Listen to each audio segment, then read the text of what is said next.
Hi guys, मेरा नाम है साहिल खान और आज की वीडियो शुरू करते हैं। सबसे पहली न्यूज़ है इज़राइल वर्सेस ईरान की। तो अभी इज़राइल ने ईरान के ऊपर अटैक किया था, उनकी सारी न्यूक्लियर फैसिलिटी उड़ाई थी। ईरान ने भी रिटेलिएट किया है, ड्रोन अटैक किया है। पूरी ग्लोबल मार्केट में लाल दिखाई दे रहा है, सारी मार्केट्स में क्रैश दिखाई दे रहा है। क्या ये कॉन्फ्लिक्ट पूरा मिडल ईस्ट में देखने को मिलेगा? ये तो टाइम बताएगा। बाकी ऑयल के प्राइसेस 14% बढ़ते हुए दिखाई दिए इस अटैक के बाद में। अब चार्ट के अंदर देखो, चार्ट कैसे ऊपर भाग रहा है। 14% एकदम झटके में बढ़ता हुआ दिखाई दिया अटैक के बाद में। प्राइस बढ़ना तो एक बात है, दूसरा एक बड़ा कंसर्न हो सकता है क्या अवेलेबिलिटी में भी फर्क पड़ सकता है। प्राइस तो बढ़ेगा जिससे महंगाई सब कुछ बढ़ती हुई दिखाई देगी।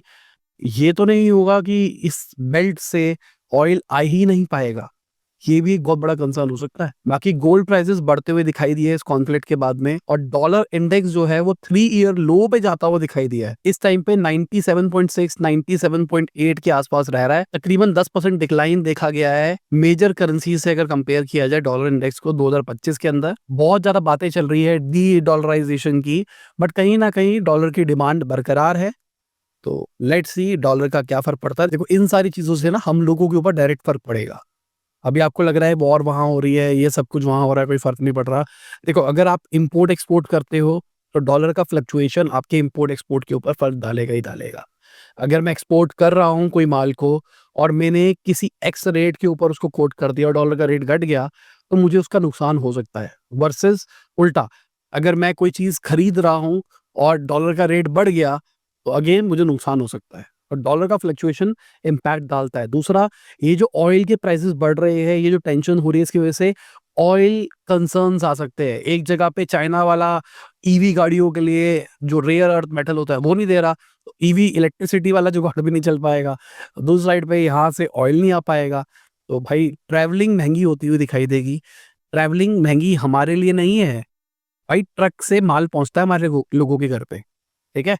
तो वो चीज़ों में दिक्कत आ सकती है। इतने टाइम के बाद तो इंडिया का जो रिटेल इन्फ्लेशन है वो 75 मंथ लो पे जाता हुआ दिखाई दिया है। मई के महीने के अंदर 2.82% था। अगर मैं फूड इन्फ्लेशन की बात करके चलूं, 0.99% पे दिखाई दिया। पिछले 4 साल में लोएस्ट नंबर है। एक बार आप इंडिया का मैप देखो, कहाँ-कहाँ पर कितना-कितना परसेंट इन्फ्लेशन रेट दिखाई दे रहा है। ओवरऑल देखोगे तो सब जगह पे हेल्दी ही दिखाई दे रहा है, 3-4 जगह को छोड़ के। आरबीआई का टारगेट ये था कि 4% से नीचे लेके जाना है, और वो ले जा पा रहे हैं। बाकी एक बार आप चार्ट देखो, चार्ट में आपको ग्रोथ भी दिखाई देगी, किस तरीके से जो सीपीआई है और सीएफपीआई है वो वेरी करा है। तो कहीं न कहीं ये जो कंसर्न्स हो रहे हैं, इसकी वजह से जो इन्फ्लेशन रेट में गिरावट दिखाई दी है, शायद वो बढ़ता हुआ भी दिखाई दे सकता है। आरबीआई ने अभी रिसेंटली रेपो रेट कम किया था और उन्होंने बोला था कि भाई अब हमारा स्टांस न्यूट्रल हो गया है, अब सिचुएशन देखेंगे उसके हिसाब से सब कुछ करेंगे। तो अभी इन्फ्लेशन नीचे दिखाई दे रहा है, अच्छी बात है। ज़रूरी नहीं है इन्फ्लेशन अब हमको नीचे दिखाई दे।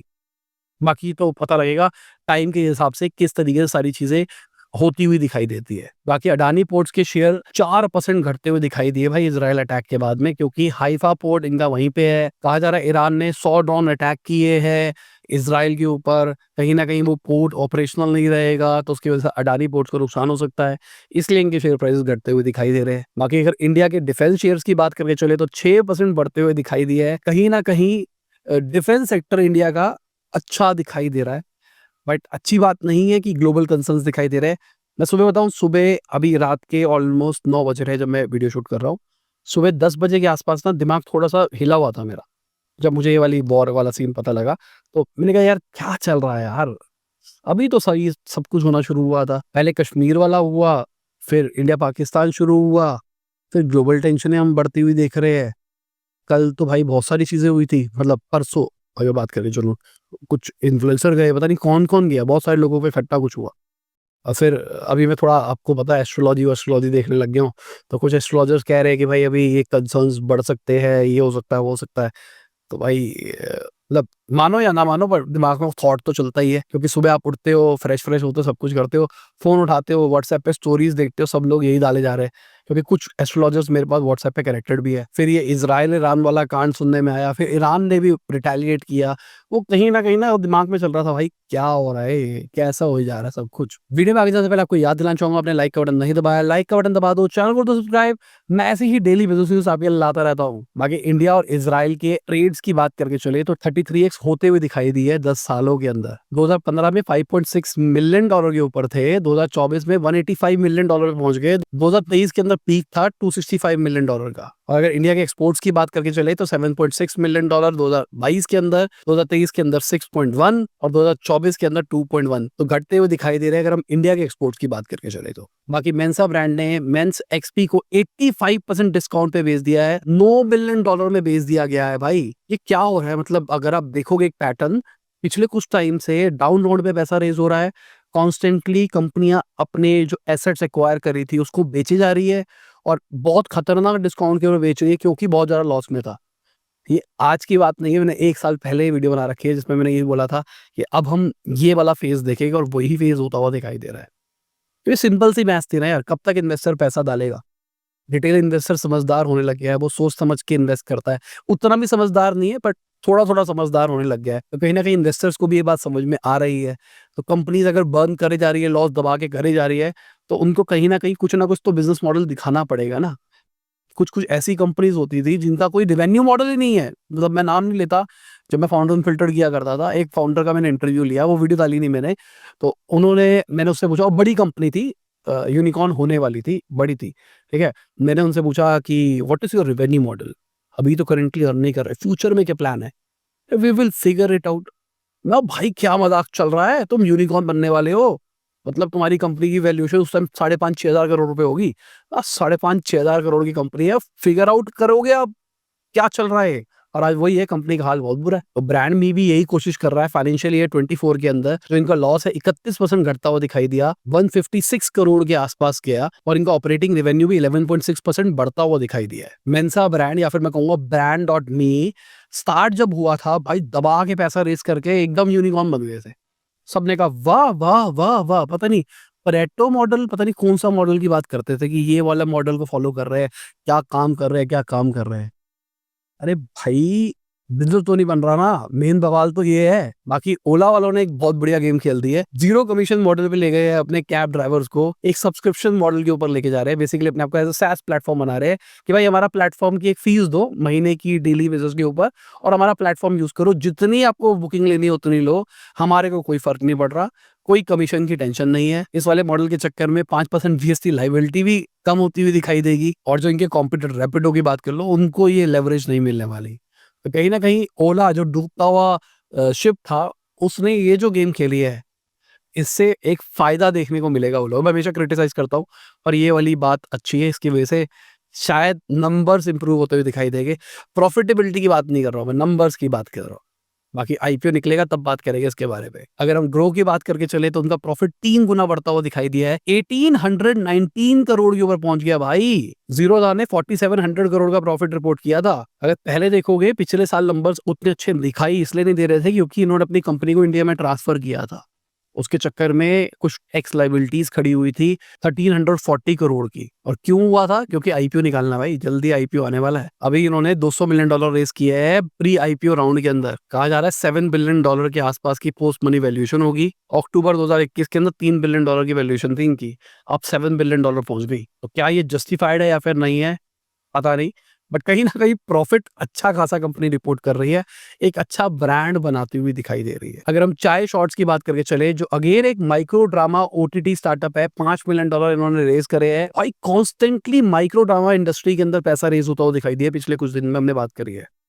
ये पता है क्या होता है, ये गेम क्या होती है? जब एक इंडस्ट्री बन रही होती है ना, तो इन्वेस्टर को एक इंडस्ट्री दिखती है, भाई ये इंडस्ट्री उठने वाली है।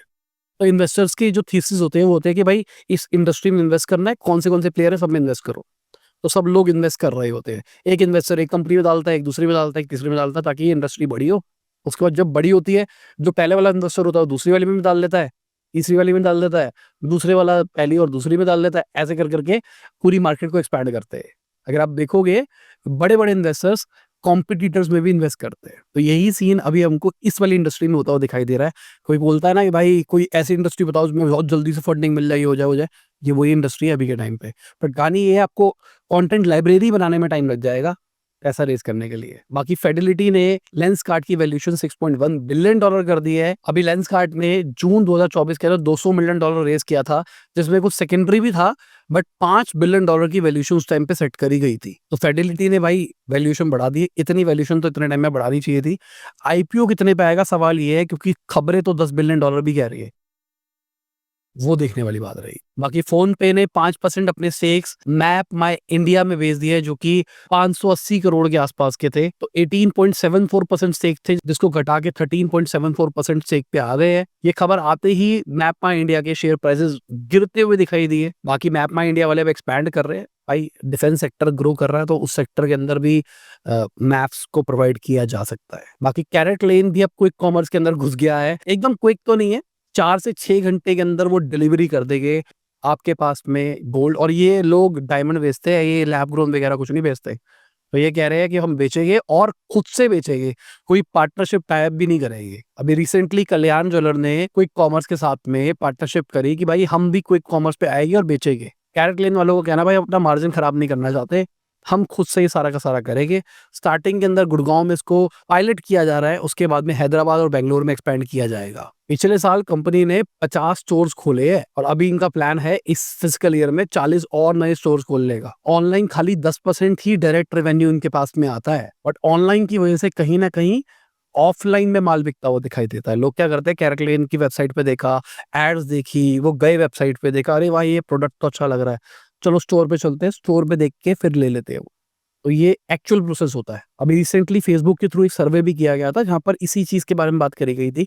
डेटा सेट से 2500 लोगों का था, बट उसके अंदर ये निकल के आया था कि ऑफलाइन जो स्टोर्स होते हैं उन पे भी बहुत ज्यादा ट्रैफिक आता है फेसबुक एड्स की वजह से। वो फेसबुक पे प्रोडक्ट नहीं बेच रहे हैं, वेबसाइट पे प्रोडक्ट नहीं बेच रहे, फिर भी ऑफलाइन पे आता है, क्योंकि लोगों को प्रोडक्ट दिखाई देता, अच्छा लगता है, उसके बाद वो ट्राई करने के लिए आते हैं। बाकी फॉक्सकॉन की बात करके चले तो उन्होंने 97% इंडिया के अंदर जो आईफोन बनाए थे उसको यूएस में एक्सपोर्ट कर दिया है। ये बहुत बड़ा रीजन इसका वही होगा, जो चाइना और यूएस टैरिफ वाला कलेश हुआ था ना, उसके चक्कर में इन्होंने जो 2 प्लेन भर के आईफोन भेजे थे, उस चक्कर में नंबर्स ऐसे दिखाई दे रहे हैं। बाकी एप्पल चाइना के अंदर फिर से टॉप सेलिंग ब्रांड बन गया है। मई के महीने के अंदर इन्होंने डिस्काउंट्स निकाले भाई, $350 का डिस्काउंट था ऑलमोस्ट आईफोन 16 वाले मॉडल्स के ऊपर, उनकी ई कॉमर्स साइट्स के ऊपर। एप्पल वालों के लिए सबसे अच्छी ग्रोथ है अगर कोविड टाइम्स की बात करके चले तो। बढ़िया है भाई। बाकी आरबीआई वालों ने केवाईसीज को आसान करने की बात करी है बैंक के साथ में, कि भाई आपको 3 रिमाइंडर्स भेजने हैं अगर किसी ने केवाईसी नहीं करा। ईमेल भी भेजो, एसएमएस भी भेजो और ऐप पे नोटिफिकेशन भी भेजो।